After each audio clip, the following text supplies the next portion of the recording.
everybody, and welcome to Heel Heat. This is our WWE show for the week.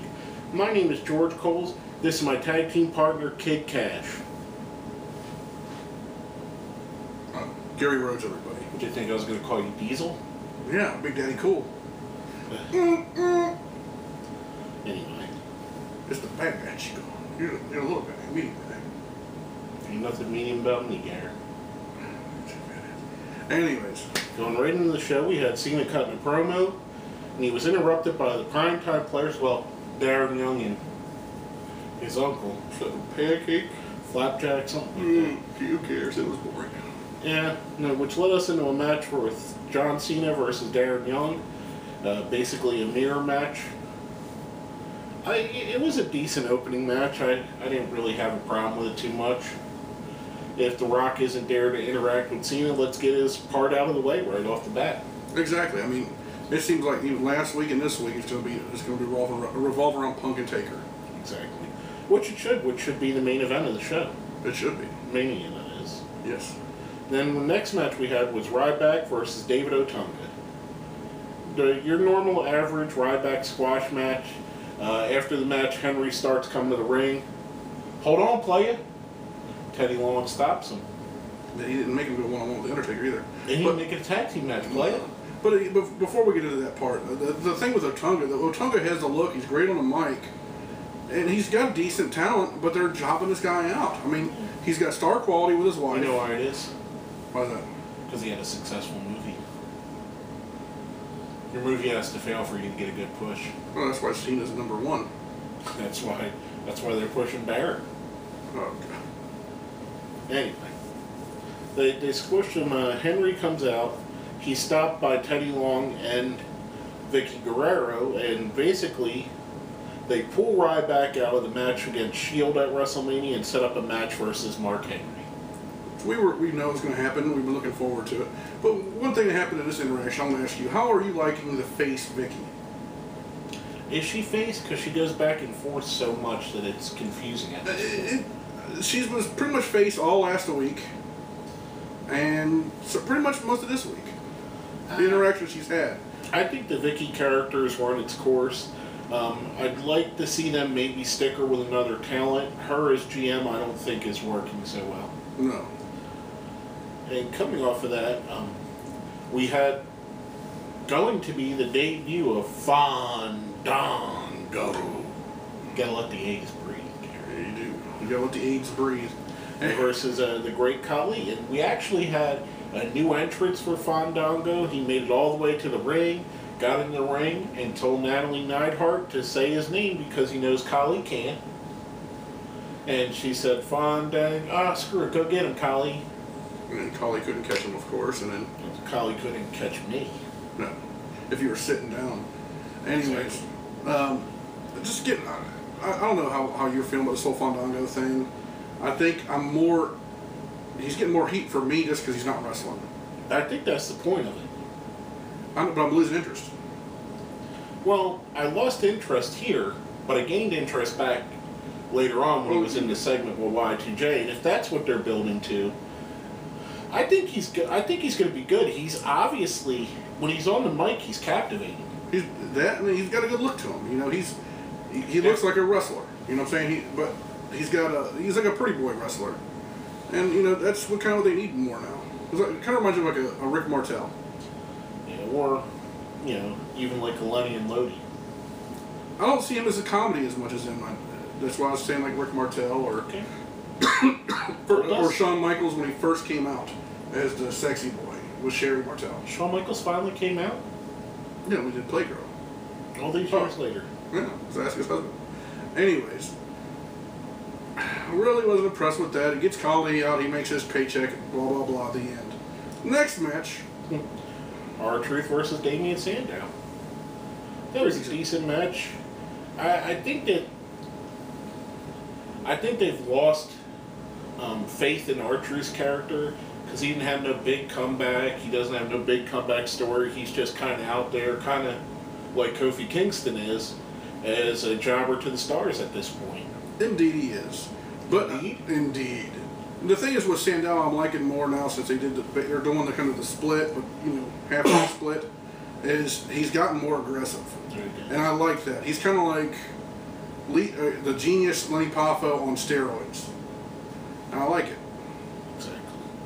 You know what I really liked? What's that? The next segment. Undertaker in the ring, talking about his match with CM Punk. We had CM Punk on the Titantron. Sorry, I can't whistle that good. The Harlem Globetrotter. The Harlem Globetrotter. Doing his Harlem Cloud. What did you think about his, oh, yes! Oh, look at me, Taker! What's that? Nah. Dude, CM Punk was born to be a heel. You know, he's a great babyface, don't get me wrong, but there's just something about this dude. I remember in his video, but it's talking about him, when they first turned him heel on WWF, or WWE, they're like, you think you can handle it? He's like, yeah, I'll have everybody hating me in a month. And it's true. I mean, this guy, he's got the it factor that so many people wish they have. And Vince McMahon this guy should be the cornerstone of the company. You know? I think he's firmly planted his feet into the #1 heel in the company. Oh, of course. I mean, no one has done what he's done. No. I mean, you can take Orton. Orton was, for a while when he was the heel. He was big. He wasn't. I think CM Punk. The thing about CM Punk is he's not afraid to be a heel and have the fans hate him, whereas other heels, ever since the NWO, heels want to be cool. They still want to be liked. Triple H, when he was a heel, he still had a liking. He still did his catchphrases. It's almost, CM Punk's almost like Roddy Piper, where he doesn't want you to like him, but in him not wanting you to like him, you like him. But anyway, it was a good segment. I even liked, the censor had to be on ball because he said, oh shit, when he dropped the urn. Yeah. I thought it was good. It furthers the personal aspect of the feud, which was what it was missing up until last week. And I think it was good. Well, when they started the feud, up till last week, it was so generic. It's like, oh, you win a shot to face the Undertaker. What they should have had was Taker come to the ring and have Punk interrupt him, just like Triple H interrupted him 2 years ago. Just like, build up for it like that, But trust me, I'm satisfied with the last 2 weeks. Next, we had seems to be a pattern after every Punk and Taker segment. We had Team Hell No. They bring out Kane and the Hell No versus the Clones, and it was basically a squash match. The Clones got killed by Hell No. No, they did, and these guys were the tag team champions at last year's WrestleMania. Yeah. And these guys don't get in trouble. They don't. I've never seen them get arrested on TMZ. Like the Usos. Exactly, or the one. Ooh, shoot, cowboy. And these guys, their in-ring quality has not faltered. I mean, these guys have always. I mean, you take a look when they were champion last year till now. And the way they produce in the ring is still gold. Well, Team Hell No ends up winning. Which leads me to our question of the week from last week, which is kind of what I think you're getting at. With the tag team division as it is, would you guys like to see the New Age Outlaws come back for another run, which they've had for a few weeks there? Before we get into our opinion, let's give some of our friends' opinion. The first is from our friend Josh Adams, who used to be Josh Adams 1044. Hell yeah, WWE Tag Team Division needs them, plus they can help build talent. Answer from our friend Choppy84. I would love to see the New Age Outlaws back for at least a year. They could be used to build the tag division and also teach a lot of the young guys how to work better as a team. They were my favorite team in the 90s, and I hope they get at least one more tag title run. Another one from our friend Paul over at the Deadly Sins. If they were used to revamp the tag team division and make it significant again, I'd be all for it. It looks like they both still have the ability and it could be a big step forward for the tag team division. Honestly, I haven't given tag team wrestling too much thought since they left, other than the Usos and the Hart Dynasty. And last but not least, from our friend Handsome Pat Fannin. I'd like to see the NAO be a big part of the road to WrestleMania, but that's about it. What do you think, Gary? I honestly think they should get another run. Billy Gunn is, probably one of the... He's like the Arn Anderson of modern era. This guy is synonymous for tag team wrestling. And this was his best group. Him and the Road Dogg were probably. Oh, you didn't know? Your ass better call somebody. Beep. These guys really brought the attention to the tag team division before Edge and Christian, before the Dudleys got there. You know, people were captivated by these guys. And, you know, you would look at them and you see them going against like the APA, these guys should get their ass beat. But they didn't. That's, you know, and I think these guys have so much to teach these younger kids nowadays. I agree. For all the reasons that everybody says, them building back the tag team division, teaching other teams how to work as a team, kind of like being a player coach. Yeah. I agree that they should come back. I like the 1 year run. I think would be perfect if they did a run from this year's WrestleMania till next year's Colt, and the end, the payoff being them being put in the Hall of Fame. Oh, definitely. You know, these two guys deserve to be in the Hall of Fame. Exactly. You know, the Armstrong family alone, you know, deserves to be in the Hall of Fame. Well, isn't Bullet Bob already in there? Bullet Bob is in there. Okay. So. Well, when coming off of that, our question of the week for this week: which WrestleMania match that's been announced already are you looking forward to the most? Let us know what you think. Hit us up on our Facebook. Hit us up on Twitter. Put it down where? Down there. Right down in the comments, and we'll talk about that next week on our next show.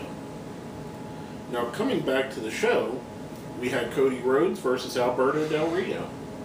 Solid match. I think this is one of Cody's best outings. I mean, he did do the job, but he looked like $1 million. Would you agree? Oh yeah, I think Cody's a guy who can be a main event wrestler if used properly, and I'm foreseeing him turning face in the very near future. The main storyline angle coming off of this was Swagger coming down after the match and breaking Roberto Rodriguez's ankle. Yeah, plus the destruction he caused on ADR too. Jack Swagger, if you take a look at him from last year till now, God is like a different person. You know, you can take the personal troubles he's gotten into recently and hide that shit, because I'm about wrestling. I'm about what the guy is about in the ring and on the television. I really don't care about their personal life, you know? Yeah, but you can't, I don't think you can push that away, because then it's... Oh, I'm just saying, you know, in my opinion, this guy deserves to be the world champion right now. He's put up with a lot of shitty gimmicks. The only thing I'm worried about is the shelf life of this gimmick. How long can they really go with this until they run out of immigrants or hot button? Well, look who he's working with. You know, that's the thing. Zeb Coulter, you know, Dutch Mantel, whatever you want to call him. The guy is a wrestling genius. And I think if it starts getting stale, they're going to know it before we know it. You know what I'm saying? Dutch isn't a bullshitter. And that's what I like, you know, as far as being backstage, about his beliefs is, that's just a character. Exactly. Now, coming off of that, we find out our next entrant into the Hall of Fame, Booker T.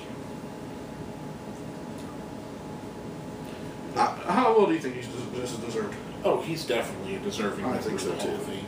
I mean, everything that Booker T did in WCW, and being one of the few guys that came from WCW at the time to break into the upper main event card in WWE. If you remember the old rumor was if Vince didn't make you, he wouldn't push you, but he absolutely pushed Booker T. He did, and the run-ins he had with Austin when he first got to WWF were legendary. The whole grocery store thing, follow him into the church, the bingo hall. You know, Booker T, he went from when he left WWE's doors closed, he was the biggest babyface there. And he went from being the biggest babyface to when the Alliance came about to being the biggest heel. You know, until Stone Cold got there and took over the Alliance. I mean, he was the face of the Alliance. And even his runs as King Booker, hell, if he retired after Harlem Heat broke up, he would have deserved to be in the Hall of Fame just from what Harlem Heat did. Harlem Heat was one of the most underrated tag teams of all time. Yes. And I mean, I think we ranked them before in our top 10s. I can't remember what we ranked them. But I mean, they were that good. That damn good. And I heard that Stevie Ray's probably going to show up at the Hall of Fame. That'd be awesome. He deserves to be the guy putting him in. He does. I would, if I was going to say My number 1 guy to put Booker in would be Stevie Ray. My number 2 guy would be Goldust. Definitely. Or my number 3 even, Colonel Rob Parker. He was early on in his career in WCW. I mean, he's a guy that could talk. Mm-hmm. And he's Jack Swagger's dad. He's Jack Swagger's dad, so it keeps it in the family. Anyway, going back to tag team wrestling, which Booker T was a tag team specialist at one point, we had Randy Orton and Sheamus versus a 3-man band, baby. 3-man job squad, you mean? Anyway. Shield shows up. They start coming to the ring, which brings out the Big Show, and they don't attack. They let them stand there, and Big Show points to the sign. Walks away. Nothing's said, but I believe that he's going to take Ryback's position. Oh, yeah. No, the thing is, I'm going to ask you about the whole pointing to the sign thing.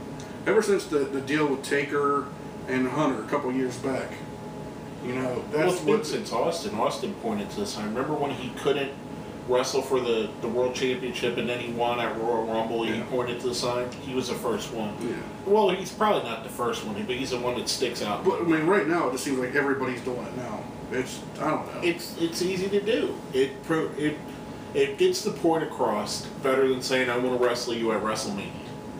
It's easier to just go boom. Every fan in the crowd knows. Every fan watching at home knows what you're talking about. I just think it's an easy point to make. I agree with you. Especially when you don't have the microphone. Now, coming off of that, we got 2 guys that before this match didn't have a WrestleMania match. Kofi Kingston versus Dolph Ziggler. And one of them still doesn't have a WrestleMania match. I thought it was a good match. It showed off both guys' talents. Dolph Ziggler came out on top, which as he should. He's the Money in the Bank winner. He's been losing way too much as of late. The interesting thing of it is after the match, Team Hell No comes out and basically says, Dolph, you and Biggie Langston have done something that nobody else could. You made us together as a team, and we're challenging you guys for WrestleMania. Once again, the card's starting to round out. I think it's going to be a good match. Good to see Biggie in his first actual match in WWE. Hopefully they hold him off till WrestleMania. But I think it'll be good. I mean, I do foresee Dolph and Biggie winning it just so they can break up Hell No and let them go on their singles, go on as singles. But I think it'll be decent. I'm a big fan of Team Hell No, but like you said, I'm calling AJ Lee distracted either Kane or Bryan, or kissing one of them two, or, you know. I don't know. Anyway. Speaking of championships, our next match is for the Intercontinental Championship. You mean the main events for the Intercontinental Championship? The main event, yes, but not the main event of the show. Anyway, I digress. It's very highly on the card, let's put it that way, for the first time in a long time. Exactly. We had The Miz versus Wade Barrett versus Y2J. But what we were talking about before is with Y2J before the match. With the interaction with Fandango. Exactly. Which hopefully leads to something. I think he'd be the guy that could save the Fandango thing, because as you said, you're starting to get bored with it. He's trying to draw heat by not wrestling, but he's getting the wrong kind of heat. He is. But if there's anybody that could save and make this guy, it would be Y2J. And it's true. Jericho is one of the best hands in the business ever. You know, I mean, he don't get a lot of the credit he deserves. And he was really good in this match. I liked more so when Jericho and Miz were in the ring together than with their interaction with Barrett. Barrett almost seemed out of place in this match. Like, I hate to say it, but it's almost as if he didn't know what to do in the three-way match. Well, that's the thing is, he's been around for a little while. He's a greenhorn. But he's still green. Now, The Miz is taken to wrestling pretty good. He's a former WWE champion, so that's saying a lot. Yeah. His face turns terrible, though. It is. And the thing is, with him working with Jericho, they could throw a great match on. Although he did put on a decent figure four for once. He damn sure did. I'll give you that. And then we go to the finish where Miz hits the skull-crushing finale. He's about to pin Jericho. Barrett sneaks in, rolls him up with the schoolboy, walks away the champion. A decent match. If it would have been the main event, it would have been a decent main event. Which brings us into the main event segment. Paul Heyman comes to the ring for Triple H's contract signing for a match with Brock Lesnar, with Triple H not knowing what's going on. Paul Heyman teases Triple H, so to say, saying, well, we can do this, we can do that, we can make it where the winner gets Stephanie. Or he said, well, actually, we should make it where the loser gets her. Then Triple H attacks him, beats up his personal security, does a little bit of torturing him before signing the contract, which brings out the monster Brock Lesnar. And we find out that the stipulations are going to be, it's a no count out, no disqualification match. No holds barred. No holds barred. If Brock Lesnar wins, Triple H's career is over. I don't know. I honestly would have preferred a last man standing match. I mean, it's kind of apples and oranges. The only difference is there's no 10 count. Yeah. I think a no holds barred match, you're going to get to see stuff like you're going to get to see them whacking each other with chairs, using the sledgehammer, a lot of hitting each other against a ring road or the turnbuckles, choking, all that stuff. Paul Heyman could get involved. The Shield could possibly get involved. I mean, there's so many ways they could go with it with a no disqualification. And I think the no disqualification, the way it struck me, is with it being in New York, New Jersey area, no disqualification kind of was a tip of the hat to ECW and Paul Heyman. Which I think as soon as Heyman comes out in front of that crowd, I think face or heel, they're going to start yelling ECW at him. Oh, of course. Like I said, if you were booking the pay-per-view, you would put this match as the third top from the main event? Well, the main event I would make Taker and Punk. Of course. Cena Rock would be the second under it. Probably this match. Actually, I'd put Del Rio versus Swagger. I'd put this before Del Rio versus Swagger because I want that championship to mean something. Well, they're going to open a pay-per-view with it. But that's how I would book it. You asked how I'd book it. Exactly. When you're a world champion should be in that upper area. Upper echelon. The upper room. Anyway. Not opening the show. Exactly.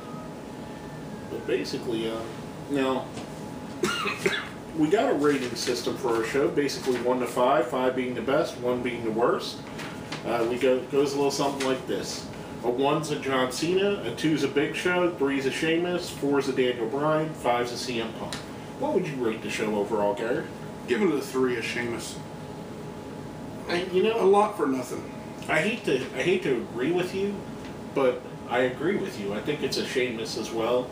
There's a lot. There's some things I liked, some things I didn't like. Well, this week, we're 3 weeks away. This 8-game shows. And it's just like it's been the last couple of weeks. Bullshit shows. Exactly. I think this 3 hours really hurting them. I hope they go back to 2 hours. And I love wrestling, don't get me wrong. But the quality is done by the quantity. An hour of the 3 hours is promoting the TV shows or showing endless recaps of shit we seen 20 minutes ago. So I'm losing my interest. Exactly. But basically, that's all I have to say. Is there anything you want to add? That's it for me. My name is George Coles. Gary Rhodes. And this has been Heel Heat.